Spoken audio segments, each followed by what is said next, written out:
नमस्कार मित्रांनो, तू ही रे माझा मितवा या मालिकेच्या 5 ऑगस्टच्या भागात आपल्याला पाहायला मिळणार आहे.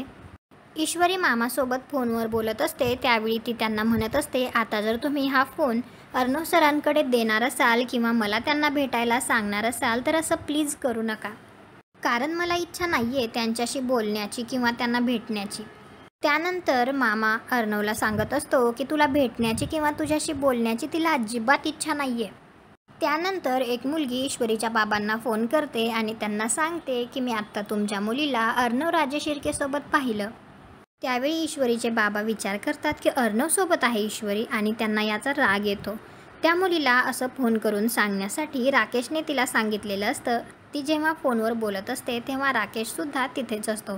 फोन ठेवल्यानंतर राकेश तिला म्हणतो, आता पुढे काय करायचं आहे हे सगळं तुझ्या लक्षात आहे ना? तर ती मुलगी म्हणते, पूर्ण. आता राकेशचा काय प्लॅन असेल आणि त्याने त्या मुलीला आणखी काय काय करायला सांगितलं असेल आणि त्या बदल्यात त्याने तिला त्याचा काय मोबदला दिला असेल, कॉमेंट करून नक्की सांगा. व्हिडिओला लाईक करा, आपल्या मराठी मालिका चॅनलला सबस्क्राईब करा. भेटू उद्याच्या भागात.